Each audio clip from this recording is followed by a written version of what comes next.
बिस्मिल्लाहिर्रहमानिर्रहीम। सब परेशान है, डॉक्टर मोइस कहाँ गायब है। ना टीवी पे आते हैं, ना सोशल मीडिया पे। और आप लोगों की बहुत मोहब्बत है कि इतने मैसेजेस आ रहे, कॉल आ रही है ऑफिस में कि डॉक्टर मोइस खैरियत से तो है, क्यों गायब है स्क्रीन से। दोस्तों, इसके पीछे एक कहानी मैं चाहता हूँ आज ये कहानी बताऊँ। हुआ ये कि 3 माह पहले मुझे खांसी शुरू हुई। मौसम तब्दील होता है, खांसी होती है। अब वो खांसी जो है वो चलती रही। मैं अपने जीपी के पास गया, जनरल फिजिशियन के पास। उसने चेक किया, उसने कहा कोई वजह तो नहीं है, गला भी सही है, एक काम करो एक्सरे करा लो। एक्सरे करवाया तो उसमें कुछ नहीं आया। उसने कहा एक काम करो सीटी चेस्ट करा दो। सीटी चेस्ट कराया, वो भी क्लीन। उसने कहा एक काम करो पल्मोनोलॉजिस्ट के पास जाओ, जो लंग्स का डॉक्टर होता है। बहुत अच्छे डॉक्टर है, बहुत सीनियर डॉक्टर है, जानते हैं मुझे। मैं उनके पास गया, उन्होंने पूछा आजकल टीवी पे नहीं आ रहे। मैंने कहा जी बस आजकल ज़रा रेस्ट कर रहा हूँ।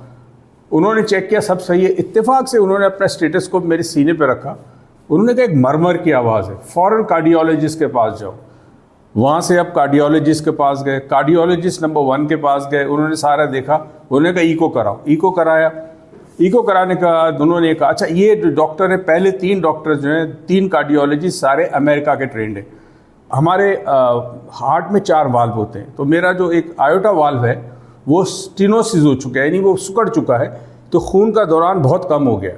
उन्होंने पूछा आपको कोई प्रॉब्लम है? मैंने कहा नहीं। कहते 3 सिम्टम होते हैं, सांस फूल जाना, चक्कर आना और सीने में दर्द। मैंने कहा तीनों कोई नहीं है। उन्होंने कहा जी इसकी आप डिले मत करें, फ़ौरन आप, मैं सर्जन नहीं हूँ, मैं एक सर्जन के पास भेजता हूँ। तो कार्डियोलॉजिस्ट नंबर 2 के पास गया, जो सर्जन था। उसने चेक किया, उसने कहा जी आपका ओपन हार्ट सर्जरी हम नहीं करते, एक नया प्रोसेस है, उसको टेवी कहते हैं, TAVI। उसने तीसरे के पास भेजा जो माहिर है टीवी का, वो भी अमेरिका से आया हुआ है। उसने सारा कुछ सुना। उसने कहा जी अगले हफ्ते कर लेते हैं प्रोसीजर। मैंने कहा जी अगले हफ्ते? मेरी बेटी आ जाए पहले, ज़ाहिर मैं ऐसे कैसे करवाऊँ? नहीं जी नहीं ये तो हो जाएगा, आपको 1 साल के अंदर आपकी मौत हो जाएगी। अच्छा जी, वापस आ गया। अब मैंने कहा ये सारे अमेरिकन डॉक्टर्स हैं, इनकी अप्रोच डिफरेंट है। They are very good doctors, no doubt, मगर अमेरिकन डॉक्टर्स की अप्रोच बड़ी अग्रेसिव होती है। वो कहते फ़ौरन इलाज कराओ, क्योंकि अमेरिका में जो ट्रेनिंग होती है उसमें अगर उनसे गलती हो जाए तो उनका लाइसेंस कैंसिल हो जाता है। फिर यहाँ 3 मजीद डॉक्टर नंबर 4, 5, 6, ये तीनों MRCPA UK के डॉक्टर्स हैं। पहले के पास गया, सारा चेकअप किया। उसने कहा जी आपको सिम्टम्स कोई नहीं है, तो जल्दी नहीं है, आपको करवाना है करवाइएगा, मगर कोई इमरजेंसी नहीं है। ठीक है जी। डॉक्टर नंबर 5 के पास गया, कार्डियोलॉजिस्ट, वो भी MRCP। उसने कहा कि जी करवाना होगा मगर जल्दी नहीं, क्योंकि आपके कोई सिम्टम्स नहीं है। फिर तीसरे डॉक्टर के पास गया, यानी doctor number 6, 3 American doctor, 3 British doctor, उनके पास गया। उसने भी कहा कि आप जो है वो जल्दी ना करें, वेट करें, क्योंकि ये जो वाल्व है ये बाहर से आता है। और 2 किस्म के वाल्व होते हैं, एक गाय की चमड़ी से बनता है और एक स्टील से बनता है। गाय की चमड़ी से बनता है, उसकी आमतौर पर कहते हैं 10 साल तक रहता है। बाज़ लोगों में जल्दी ख़त्म हो जाता है, तो फिर एक और वाल्व डालना पड़ेगा।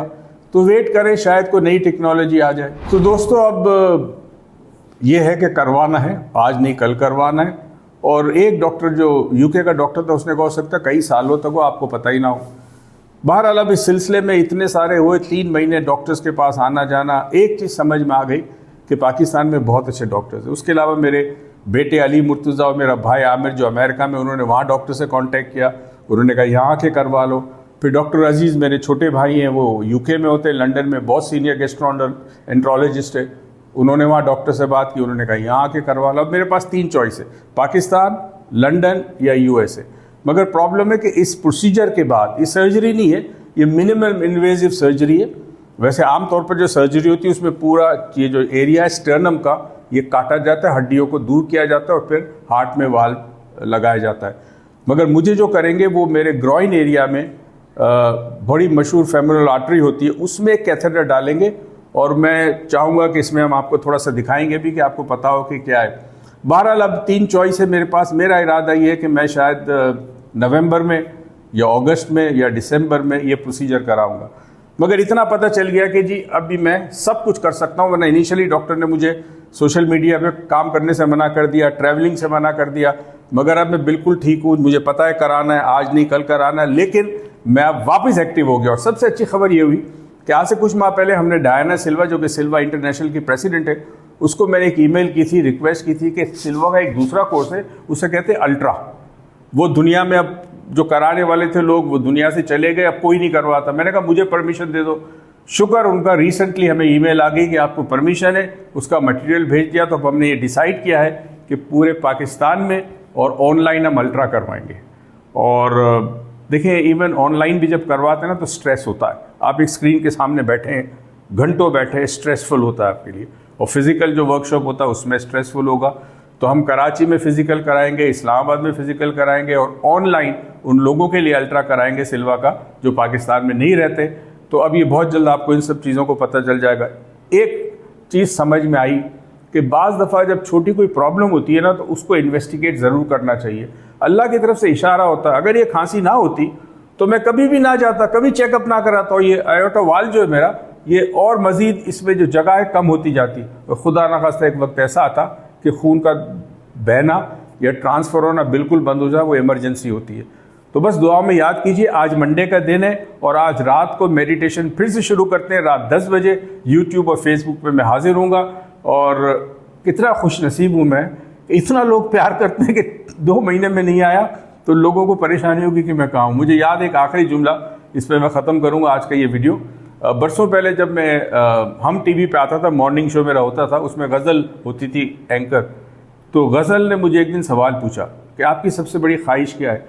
मैंने कहा मेरी सबसे बड़ी ख्वाहिश है कि मरने के बाद ज़िंदा रहूँ। वो परेशान होगी, क्या मतलब है। मैंने कहा इसका मतलब ये कि जो इल्म मैं लोगों तक देता हूँ वो इल्म उनके सीने में जब तक रहेगा और वो आगे लोगों को देंगे तो मैं ज़िंदा रहूँगा। अपना बहुत बहुत ख्याल रखिएगा। अल्लाह हाफ़िज़।